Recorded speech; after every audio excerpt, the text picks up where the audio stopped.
स्वः तत्सवितुर्वरेण्यं भृगो देवस्य धीमहि धियो यो नः प्रचोदयात्।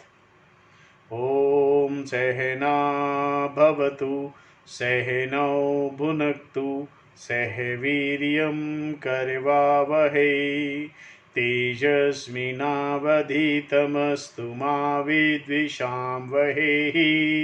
ओम शांति शांति शांतिः।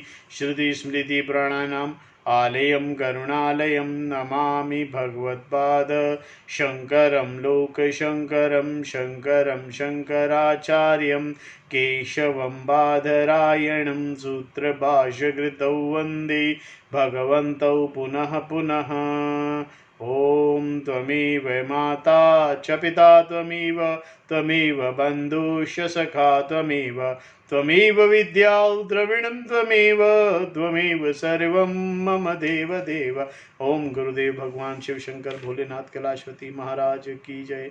भगवान व्यास जी महाराज की जय। श्री कृष्ण शरणं मम श्री कृष्ण शरणं मम।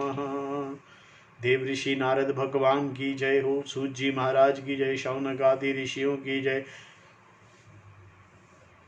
महर्षि व्यास भगवान की जय हो। शुक्रदेव भगवान की जय।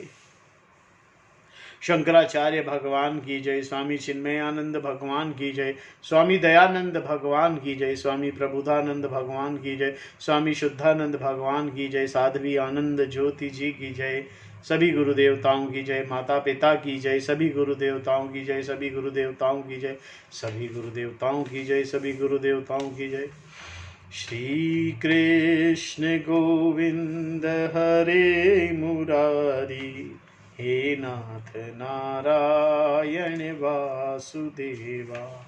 श्री कृष्ण गोविंद हरे मुरारी हे नाथ नारायण वासुदेवा। श्री कृष्ण गोविंद हरे मुरारी हे नाथ नारायण वासुदेवा। श्रीमद् भागवत कथा चतुर्थ स्कंद 20वां अध्याय। 20वें अध्याय में महाराज पृथु की यज्ञशाला में विष्णु भगवान का प्रादुर्भाव होगा। इससे पहले महाराज पृथु ने पृथ्वी का दोहन किया और महाराज पृथु ने 100 अश्वमेघ यज्ञ किए, जिसके आखिरी यज्ञ में इंद्र ने अलग अलग पाखंड रचाए ताकि महाराज पृथु का 100वां यज्ञ पूरा ना हो सके।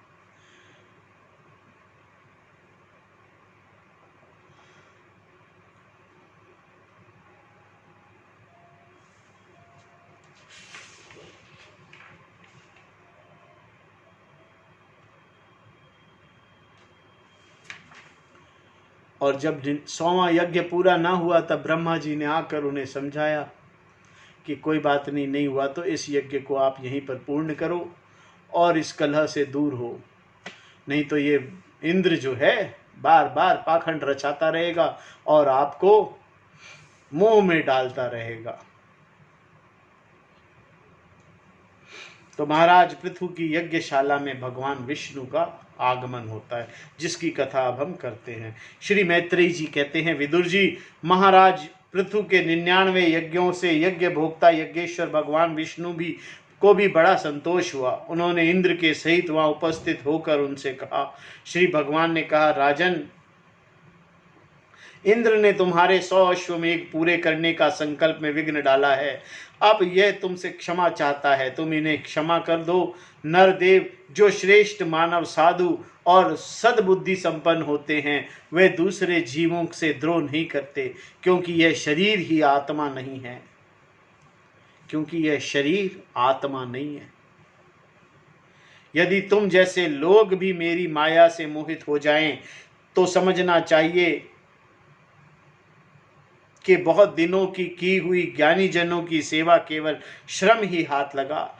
ज्ञानवान पुरुष इस शरीर को अविद्या, वासना और कर्म का ही पुतला समझकर इसमें आसक्त नहीं होता। इस प्रकार जो इस शरीर में ही आसक्त नहीं है, वह विवेकी पुरुष इससे उत्पन्न हुए घर, पुत्र और धन आदि में भी किस प्रकार ममता रख सकते हैं। यह आत्मा एक शुद्ध, स्वयं प्रकाशक, निर्गुण, गुणों का आश्रय स्थान, सर्वव्यापक, आवरण शून्य, सबका साक्षी एवं अन्य आत्मा से रहित है, अतएव शरीर से भिन्न है। जो पुरुष इस देह स्थित आत्मा को इस प्रकार शरीर से भिन्न जानता है, वह प्रकृति से संबंध रखते हुए भी उसके गुणों से लिप्त नहीं होता, क्योंकि उसकी स्थिति मुझ परमात्मा में रहती है। जो लहर ये जानती है कि वो लहर नहीं है और केवल जल ही जल है,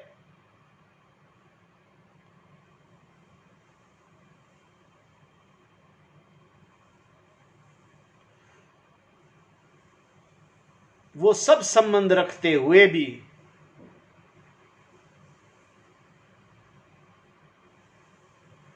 लहर के गुणों में लिप्त नहीं होती।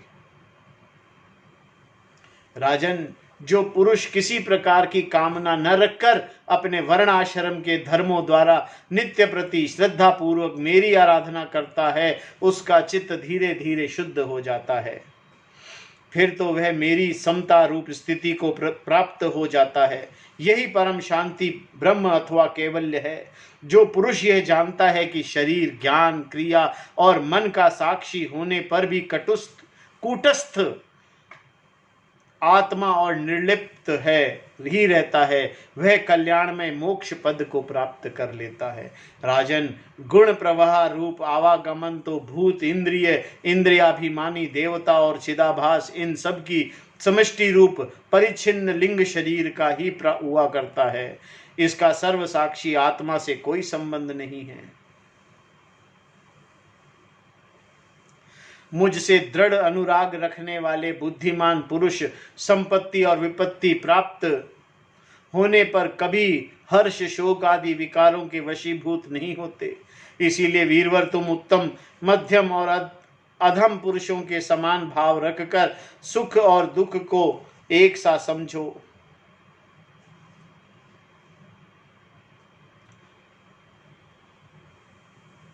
तथा मन और इंद्रियों को जीतकर मेरे ही द्वारा जुटाए हुए मंत्री आदि समस्त राजकीय पुरुषों की सहायता से संपूर्ण लोकों की रक्षा करो। राजा का कल्याण प्रजा पालन में ही है। इससे उसे प्रलोक में प्रजा का पुण्य का 6वां भाग मिलता है। इसके विपरीत राजा प्रजा की रक्षा तो नहीं करता, किंतु उसका कर वसूल करता जाता है। उसका सारा पुण्य तो प्रजा छीन लेती है और बदले में उस प्रजा के पाप का ही भागी होना पड़ता है। ऐसा विचार कर यदि तुम श्रेष्ठ ब्राह्मणों की सम्मति और पूर्व परंपरा से प्राप्त हुए धर्म की मुख्यता अपना लो और कहीं भी आसक्त न होकर इस पृथ्वी का न्यायपूर्वक पालन करते रहो, तो सब लोग तुमसे प्रेम करेंगे और कुछ ही दिनों में तुम्हें घर बैठे ही सनकादि सिद्धों के दर्शन होंगे। राजन, तुम्हारे गुणों ने और स्वभाव से मुझको वश में कर लिया है, अतः तुम्हें जो इच्छा हो मुझसे वर मांग लो। उन क्षमा आदि गुणों से रहित यज्ञ, तप अथवा योग के द्वारा मुझको पाना सरल नहीं है। मैं तो उन्हीं के हृदय में रहता हूँ जिनके चित्त में समता रहती है। श्री मैत्रेय जी कहते हैं, विदुर जी, सर्वलोक गुरु श्री हरि के इस प्रकार कहने पर जगद्विजय महाराज पृथु ने उनकी आज्ञा शिरोधार्य की। देवराज इंद्र अपने कर्मों से लज्जित होकर उनके चरणों पे गिरना ही चाहते थे कि राजा ने उन्हें प्रेम पूर्वक हृदय से लगा लिया और मनोमालिन्य निकाल दिया। फिर महाराज पृथु ने विषमता भक्तवत्सल भगवान का पूजन किया और क्षण क्षण में उमड़ते हुए भक्ति भाव से निमग्न होकर प्रभु के चरण कमल पकड़ लिए। श्री हरि वहां से जाना चाहते थे, किंतु पृथु के प्रति जो उनका वात्सल्य भाव था उसने उन्हें रोक लिया कि वह अपने कमल दल के समान नेत्रों से उसकी ओर देखते ही रह गए, वहां से जा ना सके। आदिराज महाराज पृथु भी नेत्रों में जल भरकर आने के कारण तो न तो भगवान का दर्शन ही कर सके और ना तो कंठ गदगद हो जाने से कुछ बोल ही सके। उन्हें हृदय से आलिंगन कर पकड़े रहे और हाथ जोड़े ज्यों के त्यों खड़े रह गए। प्रभु अपने चरण कमल से पृथ्वी को स्पर्श किए खड़े थे। उनका काराग्र भाव गरुड़ जी के ऊंचे कंधे पर रखा हुआ था। महाराज पृथु नेत्रों के आंसू पहुंचकर अतृप्त दृष्टि से उनकी ओर देखते हुए इस प्रकार कहने लगे। महाराज पृथु बोले, मोक्षपति प्रभु, आप वर देने वाले ब्रह्म आदि देवताओं के भी वर देने में समर्थ हैं। कोई भी बुद्धिमान पुरुष आपसे देह अभिमानियों के भोगने योग्य विषयों को कैसे मांग सकता है? वो तो नारकी जीवों को भी मिल ही जाता है। अतः मैं इन तुच्छ विषयों को आपसे नहीं मांगता। मुझे तो उस मोक्ष पद की भी इच्छा नहीं है जिसे महापुरुष के हृदय में उनके मुख द्वार निकला हुआ आपके चरण कमलों का मकरंद नहीं है, जहां आपकी कीर्ति कथा सुनने का सुख नहीं मिलता। इसीलिए मेरी तो यही प्रार्थना है कि आप मुझे 10,000 कान दीजिए, जिनसे मैं आपके लीला गुणों को सुनता ही रहूं। पुण्य कीर्ति प्रभु, आपके चरण कमल मकरंद रूपी अमृत कर्णों को लेकर महापुरुष के मुख में जो वायु निकलती है, उसी में इतनी शक्ति होती है कि वह तत्व को भूले हुए हम कुयोगियों को पुनः तत्व ज्ञान करा देती है। अतएव हमें कुछ वरों की कोई आवश्यकता नहीं है, हमें दूसरे वरों की कोई आवश्यकता नहीं है। उत्तम कीर्ति वाले प्रभु, सत्संग आपके मंगलमय सुयश और देववश एक बार भी सुन लेने पर कोई पशु बुद्धि पुरुष भले ही तृप्त हो जाए, गुण ग्राहित उससे कैसे छोड़ सकता है? सब प्रकार के पुरुषार्थों की सिद्धि के लिए स्वयं लक्ष्मी जी भी आपके सुयश को सुनना चाहती है। अब लक्ष्मी जी के समान मैं भी अत्यंत उत्सुकता से आपके स्वर गुण धाम पुरुषोत्तम की सेवा करना चाहता हूँ, किंतु ऐसा ना हो कि एक ही पति की सेवा प्राप्त करने की होने के कारण आपके चरणों में ही मन को एकाग्र करने वाले हम दोनों में कलह छिड़ जाए। जगदीश्वर, जग जननी लक्ष्मी जी के हृदय में मेरे प्रति विरोध भाव होने की संभावना तो है ही, क्योंकि जिससे आपके सेवा कार्य में उनका अनुराग है उसी के लिए मैं भी ललायित हूँ। किंतु आप दीनों पर दया करते हैं, उनके तुच्छ कर्मों को भी बहुत करके मानते हैं। इसीलिए मुझे आशा है कि हमारे झगड़े में भी आप मेरा ही पक्ष लेंगे। आप तो अपने स्वरूप में ही रमण करते हैं, आपको भला लक्ष्मी जी से क्या लेना है? इससे निष्काम महात्मा ज्ञान हो जाने के बाद भी आपका भजन करते हैं।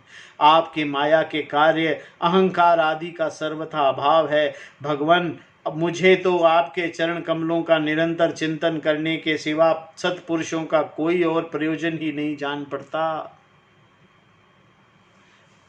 मैं भी बिना किसी इच्छा के आपका भजन करता हूँ। आपने जो मुझसे कहा है वर मांगो, सो आपकी इस वाणी को तो मैं संसार को मुंह में डालने वाली मानता हूँ। यही क्या आपकी वेद रूपा वाणी भी तो जगत को बांध रखा है। यदि वेद वाणी रूप रस्सी से लोग बंधे न होते तो मोहवश सकाम कर्म क्यों करते?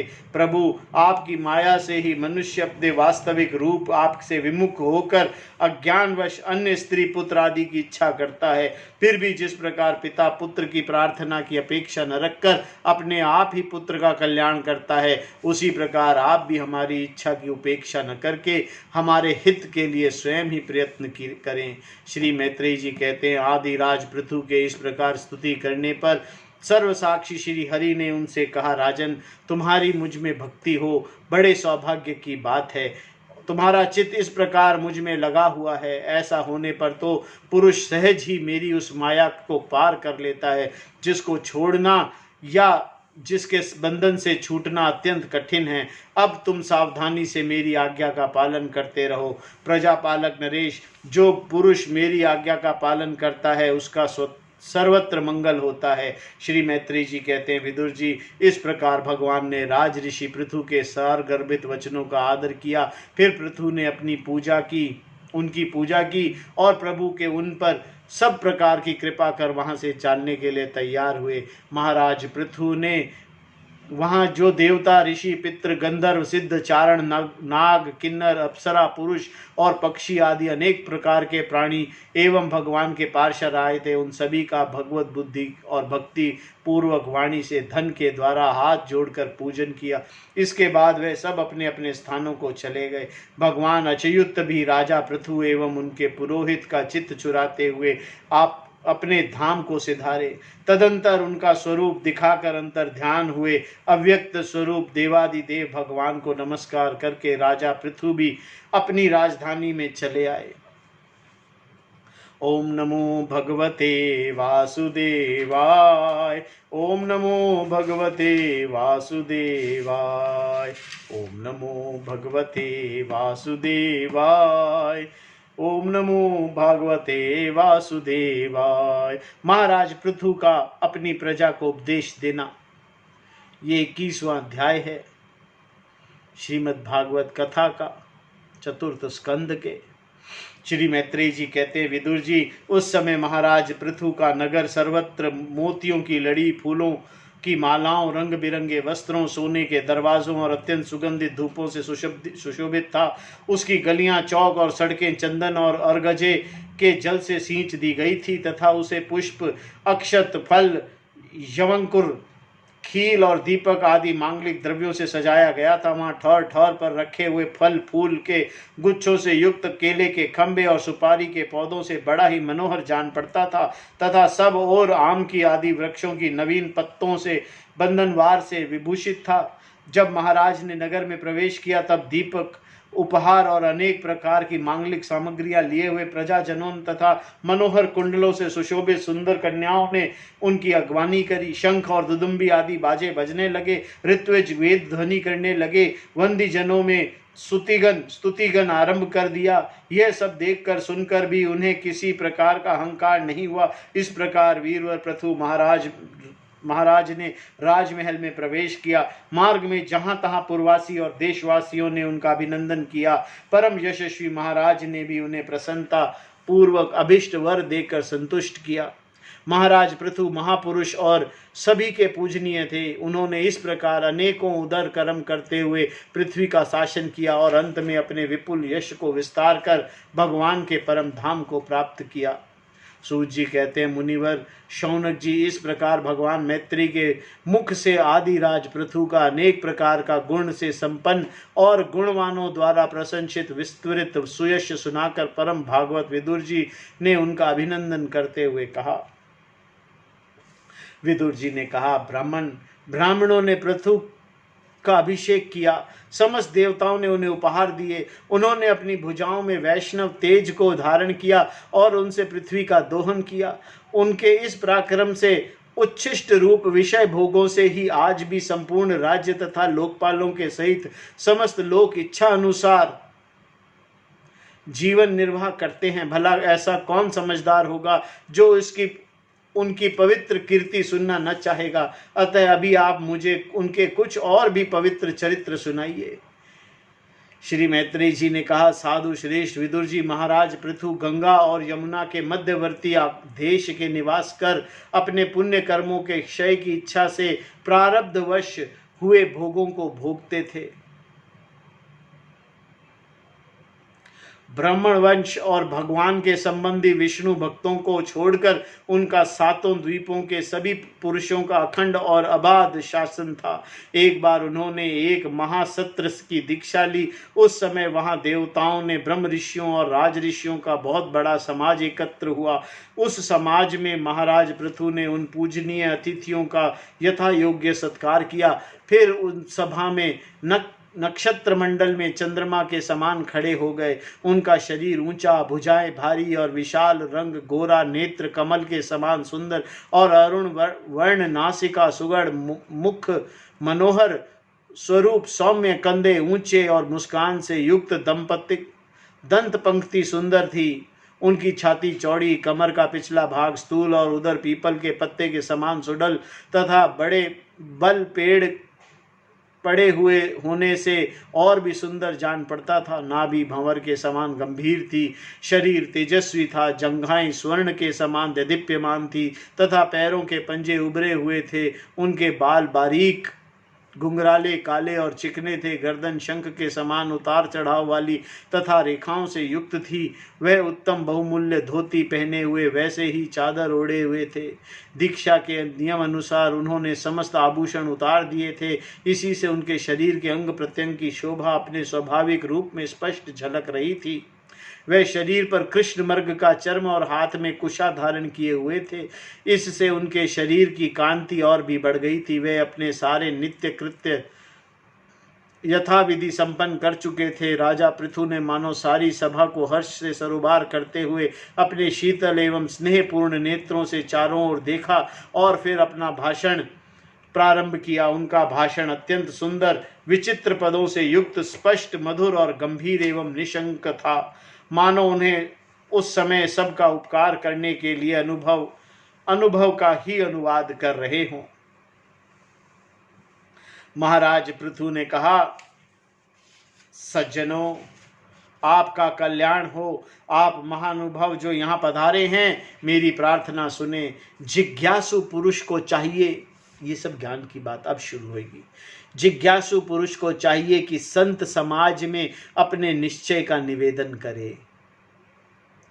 इस लोक में मुझे प्रजाजनों का शासन, उनकी रक्षा, उनकी आजीविका का प्रबंध तथा उन्हें अलग अलग अपनी मर्यादाओं में रखने के लिए राजा बनाया गया था। अतः इनका यथावत पालन करने से मुझे उन्हीं मनोरथ पूर्ण करने वाले लोगों की प्राप्ति होनी चाहिए जो वेदवादी मुनियों के मतानुसार संपूर्ण कर्मों के साक्षी हैं, श्री हरि के प्रसन्न होने पर मिलते हैं। जो राजा प्रजा के धर्म मार्ग की शिक्षा न देकर केवल उससे कर वसूल करने में लगा रहता है, वह केवल प्रजा का पाप का ही भागी होता है, अपने ऐश्वर्य से हाथ धो बैठता है। अतः प्रिय प्रजाजनों, अपने इस राजा का परलोक में हित करने के लिए आप लोग परस्पर दोष दृष्टि छोड़कर हृदय से भगवान की याद रखते हुए अपने अपने कर्तव्यों का पालन करते रहिए, क्योंकि आपका स्वार्थ भी इसी में है और इसी प्रकार मुझ पर भी आपका बड़ा अनुग्रह होगा। विशुद्ध चित्त देवता, पितृ और महर्षिगण, आप भी मेरी इस प्रार्थना का अनुमोदन कीजिए,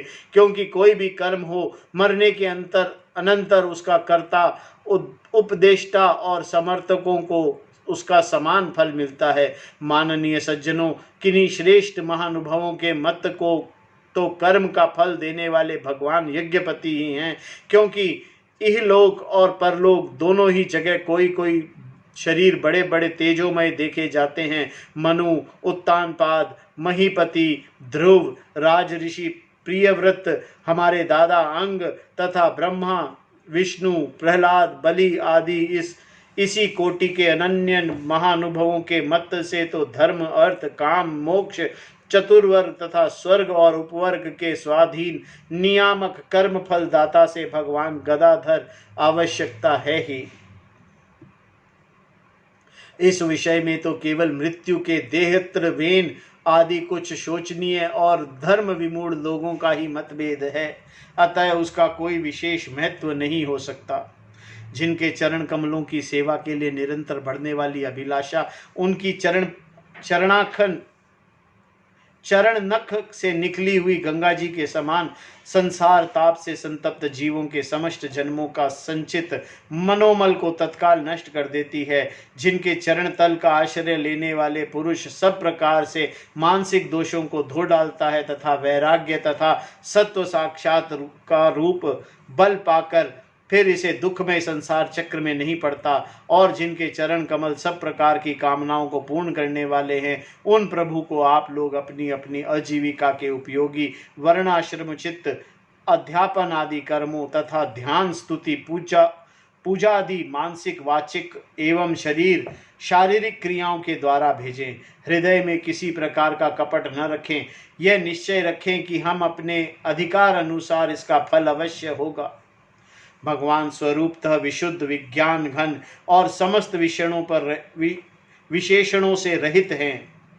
भगवान स्वरूपतः विशुद्ध, विज्ञान घन और समस्त विशेषणों से रहित हैं। किंतु इसे कर्म मार्ग में जो जौ चावल आदि विविध द्रव्य शुक्ल आदि गुण अवघात कूटना आदि क्रिया एवं मंत्रों के द्वारा और अर्थ आशय संकल्प लिंग पदार्थ शक्ति तथा ज्योतिष्म आदि नामों से संपन्न होने वाले अनेक विशेषण युक्त यज्ञ से रूप में प्रकाशित होते हैं। जिस प्रकार एक ही अग्नि भिन्न भिन्न काष्ठों में उन्हीं के आकार आदि के रूप से भासती है, उसी प्रकार सर्वव्यापक प्रभु परमानंद स्वरूप होते हुए भी प्रकृति काल वासना और अदृष्टा से उत्पन्न हुए शरीर में विषयाकार बनी हुई बुद्धि में स्थित होकर उन यज्ञ याग आदि क्रियाओं का फल रूप से अनेक प्रकार से जान पड़ते हैं।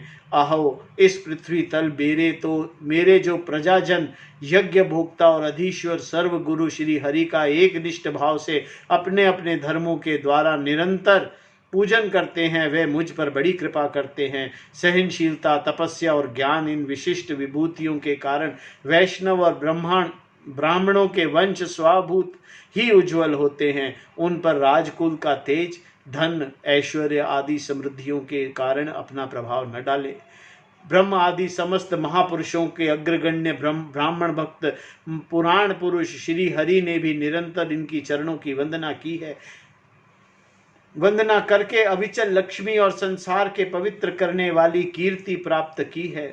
आप लोग भगवान के लोक संग्रह रूप धर्म का पालन करने वाले तथा सर्व अंतर्यामी स्वयं प्रकाश ब्राह्मण प्रिय श्री हरि विप्रवंश की सेवा करने से ही परम संतुष्ट होते हैं। आप सभी को सब प्रकार के विनय पूर्वक ब्राह्मण कुल की सेवा करनी चाहिए। इनकी नित्य सेवा करने से शीघ्र ही चित्त शुद्ध हो जाने के कारण मनुष्य स्वयं ही ज्ञान और अभ्यास आदि के बिना ही परम शांति रूप मोक्ष प्राप्त कर लेता है। अतः लोक में इन ब्राह्मणों से बढ़कर दूसरा कौन है जो हिव्य भोजी देवताओं का मुख हो सके। उपनिषदों के ज्ञान परक वचन एकमात्र जिनमें ही गतार्थ होते हैं, वे भगवान अनंत इंद्र आदि यज्ञ देवताओं के नाम से तत्व ज्ञानियों द्वारा ब्राह्मणों के मुख में श्रद्धा पूर्वक हवन किए हुए पदार्थों को जैसे चाव से ग्रहण करते हैं, वैसे चेतना शून्य अग्नि में होम हुए द्रव्यों को नहीं ग्रहण करते। सम्यगण जिस प्रकार स्वच्छ दर्पण में प्रतिबिंब का भान होता है, उसी प्रकार जिससे इस संपूर्ण प्रपंच का ठीक ठीक ज्ञान होता है, उस नित्य शुद्ध और सनातन ब्रह्म वेद को जो परमार्थ तत्व की उपलब्धि के लिए श्रद्धा तप मंगलमय आचरण स्वदयधारियों स्व अध्याय विरोधी वार्तालाप के त्याग तथा संयम और समाधि के अभ्यास द्वारा धारण करते हैं, उन ब्राह्मणों के चरण कमलों की धूल को मैं आयु पर्यंत अपने मुकुट पर धारण करूं, क्योंकि उससे सर्वदा सिर पर चढ़ाते रहने से मनुष्य के सारे पाप तत्काल नष्ट हो जाते हैं और संपूर्ण गुण उनकी सेवा करने लगते हैं।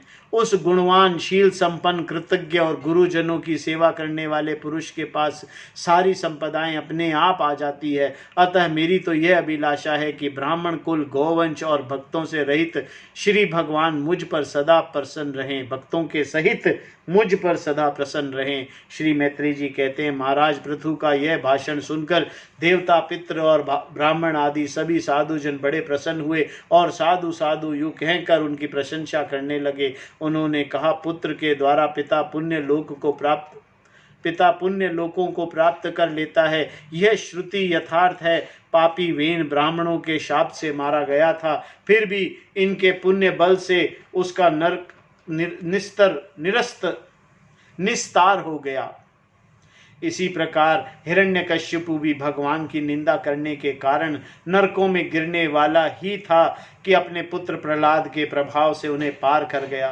वीरवर पृथु जी, आप भी पृथ्वी के पिता ही हैं और सब लोगों को एकमात्र स्वामी श्री हरि में श्री हरि में भी आपकी ऐसी अविचल भक्ति है, इसीलिए आप अनंत वर्षों तक जीवित रहें। आपका सुयश बड़ा पवित्र है। आप उदार कृति ब्राह्मण्य देव श्री हरि की कथाओं का प्रचार करते रहें, ये हमारा बड़ा सौभाग्य है। आज आपको अपने स्वामी के रूप में पाकर हम अपने को भगवान के ही राज्य में समझते हैं। स्वामी ने अपने आश्रितों पर इस प्रकार का श्रेष्ठ उपदेश देना आपके लिए कोई आश्चर्य की बात नहीं है, क्योंकि अपनी प्रजा के ऊपर प्रेम रखना तो करुणामय महापुरुषों का स्वभाव ही होता है। आप लोग प्रारब्धवश विवेकहीन न होकर संसारायण में भटक रहे हैं, सो प्रभु आज आपने हमें इस अज्ञान अंधकार के पार पहुंचा दिया। आप शुद्ध सत्वमय परम पुरुष हैं, जो ब्राह्मण जाति में प्रविष्ट होकर क्षत्रियों की और क्षत्रिय जाति में प्रविष्ट होकर ब्राह्मणों की तथा दोनों जातियों में प्रतिष्ठित होकर सारे जगत की रक्षा करते हैं। हमारा आपको नमस्कार है। श्री कृष्ण गोविंद हरे मुरारी, हे नाथ नारायण वासुदेवा। ओम नमो भगवते वासुदेवाय, ओम नमो भगवते वासुदेवाय। 21वां अध्याय यहाँ पर संपूर्ण होता है। 22वें अध्याय में महाराज पृथु को सनकादि ऋषियों का उपदेश, ये हम कल करेंगे। आज की कथा को हम यही विराम देंगे। श्रीमन नारायण नारायण नारायण भज। ये जो कथा है, ये कथा तो हम कर रहे हैं, कई कई जगह ना सिर्फ कथा है, थोड़ा थोड़ा ज्ञान है, थोड़ी बात ज्ञान की करते हैं और बाकी कथा चलती है। तो कथा को आगे भी बढ़ाना है, कथा चलती है, क्योंकि ज्ञान तो हर कथा के अंदर, हर पन्ने पर ज्ञान है। तो हम जब ज्ञान की कोई बड़ी बात आएगी तब उसमें ये सारे ज्ञान, जैसे आज ब्राह्मणों के इस यहाँ पर जो बात बताई गई है, इसका तात्पर्य, हर कथा का एक तात्पर्य है, और वो तात्पर्य है मोक्ष प्राप्ति, जिसका लक्ष्य है। ये सब साधन है। मैं रोज ये बात हम रोज करते हैं कि कथा साधन है, कथा से ज्ञान प्राप्त करना है, कथा साधन है, ज्ञान का साधन है कथा। कहानी जो है वो ज्ञान का साधन है।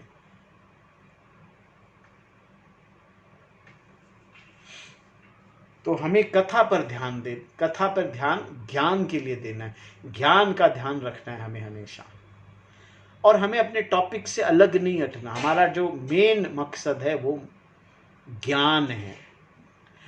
और ज्ञान क्या है? स्वयं को पहचानना। बाहर कुछ नहीं है पहचानने के लिए, बाहर जानने के लिए कुछ नहीं है। बाहर सब जो भी चीजें, जो ऑब्जेक्ट हैं, वो सब चीजें हैं। इन चीजों को नहीं जानना है, हमें अपने आप को जानना है। क्योंकि हम टॉपिक हैं, आप टॉपिक खुद हैं, दूसरा कुछ टॉपिक नहीं है।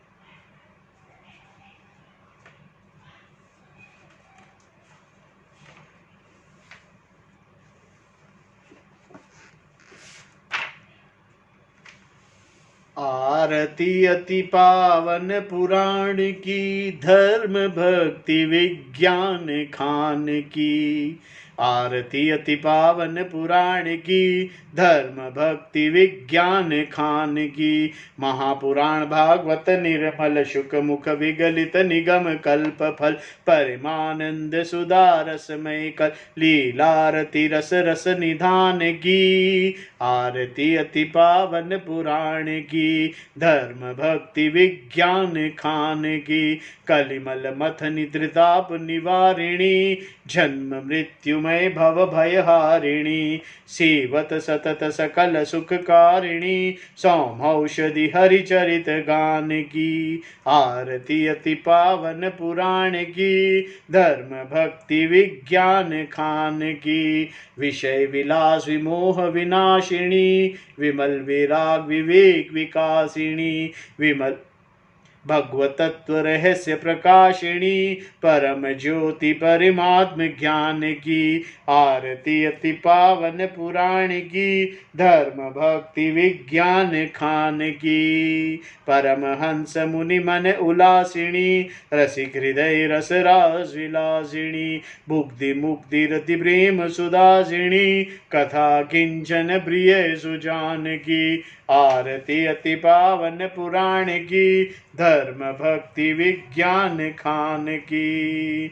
ओम नमो भगवते वासुदेवाय। ओम पूर्णमदः पूर्णमिदं पूर्णात् पूर्णमुदच्यते पूर्णस्य पूर्णमादाय पूर्णमेवावशिष्यते। ओम शांति शांति शांति। हरि ओम तत्सत्। ओम गुरुभ्यो नमः। श्रीमन्नारायण नारायण नारायण भजमन्नारायण नारायण नारायण श्रीमन्नारायण नारायण नारायण।